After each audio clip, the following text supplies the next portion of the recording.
This is bustling Iraqi Street, not in Baghdad or Iraq, but 15 kilometers southeast of the Syrian capital Damascus, in the Sayyida Zainab neighborhood. The street was named after the tens of thousands of Iraqi refugees who fled here after 2003, but the numbers of refugees coming here is still rising. An estimated 500,000 to 1 million Iraqis live in Syria. Every day, 2,000 more arrive, escaping the violence and fear. At this Red Crescent clinic in Damascus, people wait for assistance. UNHCR helps with funding, but it's not enough. The medical staff lack the basic supplies to assist all those who need help. Currently, only 2,000 Iraqis have access to health care at the clinic, but each month, thousands are seeking treatment. We can see 100 patients by a day, but 20% need a surgery. We can, some patients pay 20%. Some patients didn't pay anything. Karim Kathem arrived in Syria with his wife and 5 children 8 months ago. He doesn't have work, but the family gets help with medical bills, and their children go to a free public school. But like many Iraqis here, they're facing a financial crunch. With no end in sight to the crisis in Iraq, their savings will soon run out. The cost of accommodation in Damascus has skyrocketed in the last couple of years.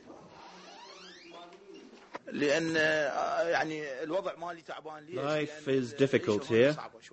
The rent of my apartment is $200 with no furniture. I pay another $300 to feed my family.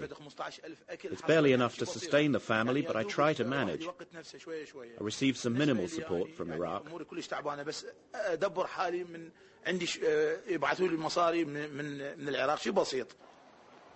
UNHCR is struggling to help the growing numbers of Iraqi refugees which line up outside its offices each day. But the agency lacks the funds to offer much assistance. Only 50,000 Iraqis in Syria have registered with the agency as refugees so far. The situation goes beyond the limits of what Syria can afford or Jordan can afford. The situation requires a collective, adequate international response to share the burden in terms of resettlement, in terms of assistance, and also to provide support to the Syrian institutions dealing with refugees to help them cope with this exceptional burden. Most Iraqis aren't receiving help. Many have had to send their children out to work illegally. This group of boys spends each day on the streets working.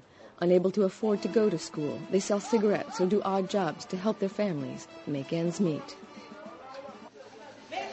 At the soup kitchen at the Ibrahim Al-Khalil Church, 300 Iraqi Christian families receive 3 free meals per week.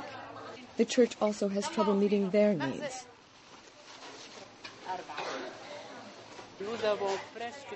We have almost 300 Iraqis and 200 Syrians, and the numbers of Iraqis coming here for help is increasing each day, especially over the last 2 months. As long as the violence continues in Iraq, the demands on neighboring countries will continue to mount.